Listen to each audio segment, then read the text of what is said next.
गांधी जी, महात्मा गांधी या एम.के. गांधी, इनके बहुत सारे नाम हैं, लेकिन इनका रियल नेम मोहनदास करमचंद गांधी था। ये documentary the story of my experiments with truth से लिया गया है, जो खुद गांधी जी की ऑटोबायोग्राफी है। गांधी जी के कुछ फ्रेंड्स ने उन्हें अपनी लाइफ स्टोरी लिखने के लिए इनकरेज किया, लेकिन वो खुद इस बात पे कॉन्फिडेंट नहीं थे कि इस बुक को ऑटोबायोग्राफी कहा जाए। इन्होंने लिखा था कि उनकी लाइफ का अल्टीमेट गोल मोक्ष पाना है, यानी सच को स्वीकार करके ज्ञान प्राप्त करना।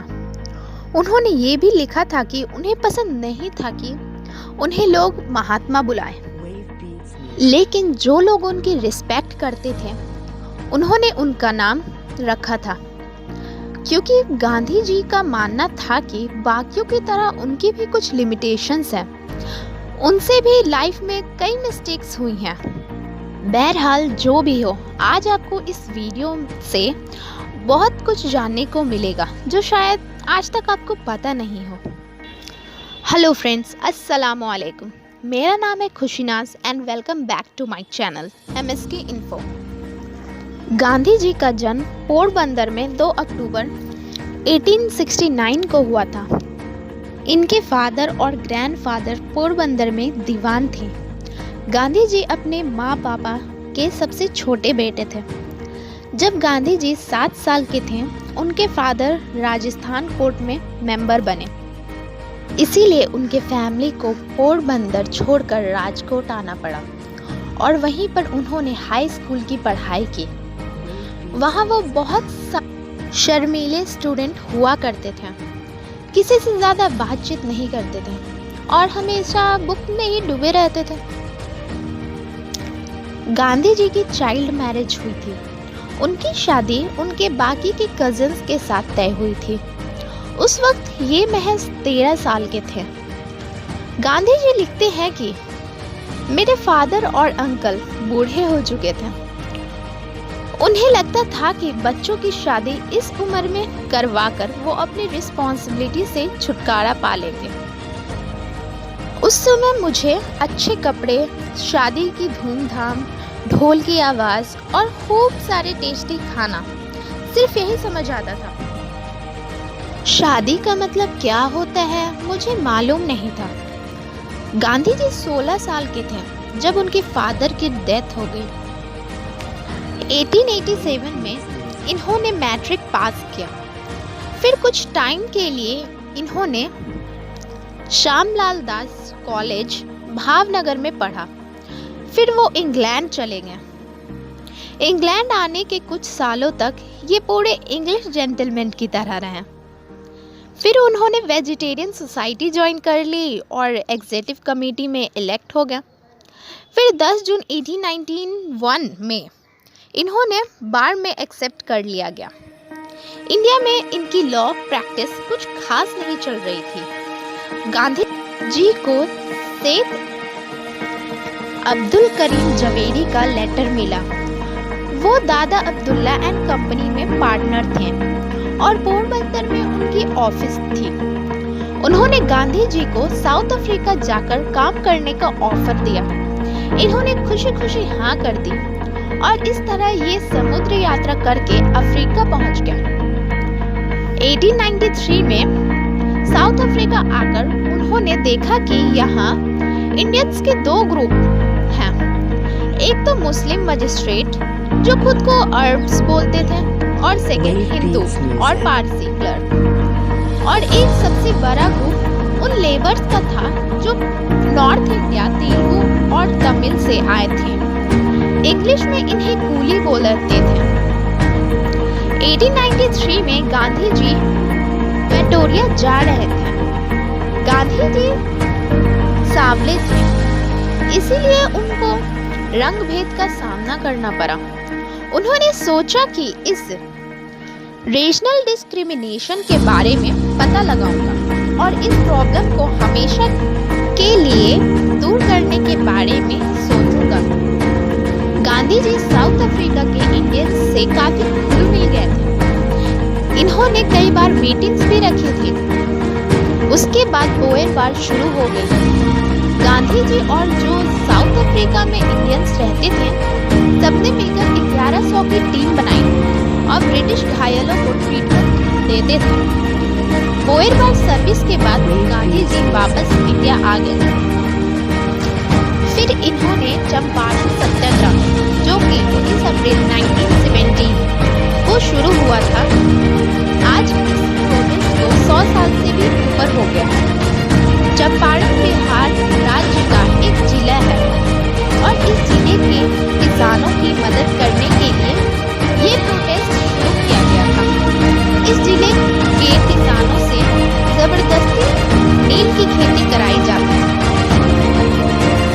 इन्हें 20 हिस्सों में से 3 हिस्से में खेती करने के लिए मजबूर किया जा रहा था, जिससे बिहार किसान किसी भी चीज की खेती नहीं कर पा रहे थे। जिस वक्त ये सब हो रहा था, उसी वक्त हमारे देश को आजाद करवाने की लड़ाई शुरू हो गई। इस आंदोलन में बृजकिशोर प्रसाद, राजेंद्र प्रसाद जैसे नेता भी शामिल थे। यहाँ के लोग अशिक्षित थे, इसीलिए इन्होंने कई स्कूल का निर्माण किया। उसके बाद गांधी जी के खिलाफ नोटिस जारी किया गया, लेकिन गांधी जी चंपारण छोड़कर नहीं गए, जिससे उनको गिरफ्तार कर लिया गया। इस बात की खबर जैसे वहां के लोगों तक पड़ी, सभी लोगों ने पुलिस स्टेशन के बाहर आकर प्रोटेस्ट करने लगे, जिससे पुलिस को गांधी जी को छोड़ना पड़ा। फिर ब्रिटिश को यह बात पता चली कि उन्होंने गांधी जी को कम आंक लिया, इसलिए चंपारण कृषि विधेयक पारित किया गया, जिससे वहां के किसानों को कुछ राहत मिली। असहयोग आंदोलन, नॉन कोऑपरेशन मूवमेंट, सितंबर 1920 से फरवरी 1922 के बीच महात्मा गांधी तथा भारतीय राष्ट्रीय कांग्रेस के नेतृत्व में असहयोग आंदोलन चलाया गया, जिसने भारतीय स्वतंत्रता आंदोलन को एक नई जागृति प्रदान की। जलियांवाला बाग नरसंहार सहित अनेक घटनाओं के बाद गांधी जी ने अनुभव किया कि ब्रिटिश हाथों में एक उचित न्याय मिलने की कोई संभावना नहीं है। इसलिए उन्होंने ब्रिटिश सरकार से राष्ट्र के सहयोग को वापस लेने की योजना बनाई और इस प्रकार असहयोग आंदोलन की शुरुआत की गई और देश में प्रशासनिक व्यवस्था पर प्रभाव हुआ। यह आंदोलन अंततः सफल रहा। इसे लाखों भारतीयों का प्रोत्साहन मिला। इस आंदोलन से ब्रिटिश प्राधिकारी हिल गए। साइमन कमीशन, असहयोग आंदोलन असफल रहा, इसीलिए राजनीतिक गतिविधियों में कुछ कमी आ गई। साइमन कमीशन को ब्रिटिश सरकार द्वारा भारत सरकार की संरचना में सुधार का सुझाव देने के लिए 1927 में भारत भेजा गया। इस कमीशन में कोई भारतीय सदस्य नहीं था और सरकार ने स्वराज के लिए इस मांग को मनाने की कोई इच्छा नहीं दर्शाई। अतः इससे पूरे देश में विद्रोह की एक चिंगारी फैल गई तथा कांग्रेस के साथ मुस्लिम लीग ने भी लाला लाजपत राय के नेतृत्व में इसका बहिष्कार करने का आह्वान। इसमें आने वाली भीड़ पर लाठी बरसाई गई और लाला लाजपत राय, जिन्हें शेर पंजाब कहा, इस उपद्रव से भारी चोटों के कारण नमक सत्याग्रह, सॉल्ट मार्च 12 मार्च 1930 को शुरू हुआ। गांधी जी ने अहमदाबाद के पास साबरमती आश्रम से दांडी घाट तक 24 दिनों का पैदल मार्च निकाला। उन्होंने यह मार्च नमक पर ब्रिटिश एकाधिकार के खिलाफ निकाला था। अहिंसा के साथ शुरू हुआ यह मार्च ब्रिटिश राज के खिलाफ बगावत का बिगुल बन गया। उस दौर में ब्रिटिश हुकूमत ने चाय, कपड़ा, यहाँ तक कि नमक जैसी चीजों पर अपना एकाधिकार स्थापित कर लिया था। उस समय भारतीयों को नमक बनाने का अधिकार तक नहीं था। हमारे पूर्वजों को इंग्लैंड से आने वाले नमक के लिए कई गुना ज़्यादा पैसे देने पड़ते थे। बापू ने इस सत्याग्रह को दांडी मार्च के नाम से भी जाना जाता है। जब गांधी जी ने इस आंदोलन को लेकर सहयोगियों को अपनी योजना बताई तो उन्हें घनिष्ठ और सहयोगी भी पूरी तरह असहमत थे। सभी का कहना था कि आखिर सत्याग्रह के लिए नमक ही क्यों?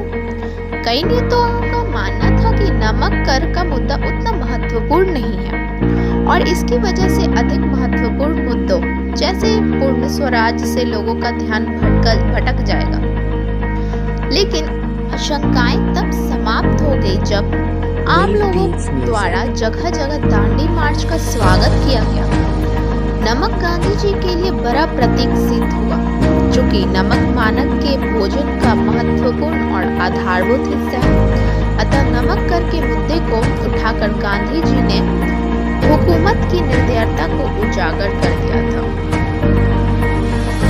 दांडी मार्च कराने वाले लोगों के हाथ में एक भी तख्ती या झंडा नहीं था।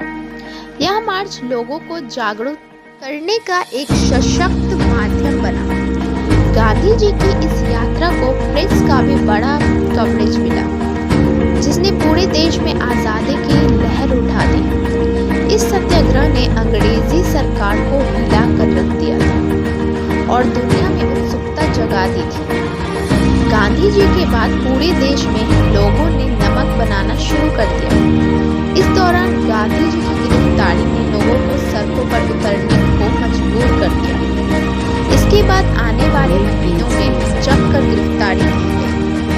भारतीय समुद्री तटों पर नमक आसानी से बनाया जा सकता था, लेकिन किसी भी भारतीय को नमक बनाने की इजाजत नहीं थी। इस मुद्दे ने पूरे देश में जाति, राज्य, नस्ल और भाषा की सभी दीवारें तोड़ दी। यह उन लोग भारतीय महिलाओं के लिए भी एक शक्तिशाली मुद्दा था जो अपने परिवार का पेट भरने के लिए संघर्ष कर रहे थे। गांधी जी के नेतृत्व में 240 मील लंबी यात्रा दांडी से समुद्र किनारे पहुंची, जहां उन लोगों ने सार्वजनिक रूप से नमक बनाकर नमक का तोड़ा था। दलित आंदोलन। महात्मा जी ने 8 मई 1933 से छुआछूत विरोधी आंदोलन की शुरुआत की, जबकि गांधी जी ने अखिल भारतीय छुआछूत विरोधी भारत छोड़ो आंदोलन क्विट इंडिया मूवमेंट अगस्त 1942 को हुई थी, जिसका लक्ष्य भारत से ब्रिटानी साम्राज्य को समाप्त करना था। यह आंदोलन महात्मा गांधी द्वारा अखिल भारतीय कांग्रेस समिति के मुंबई अधिवेशन में शुरू किया गया था। यह भारतीय स्वतंत्रता संग्राम के दौरान विश्व विख्यात काकोरी कांड के ठीक 17 साल बाद हुआ था। यह भारत को तुरंत आजाद कराने के लिए अंग्रेजी शासन के विरुद्ध एक सविनय अवज्ञा आंदोलन था। Thanks for watching. मेरी वीडियो को कीजिए लाइक, कमेंट एंड सब्सक्राइब।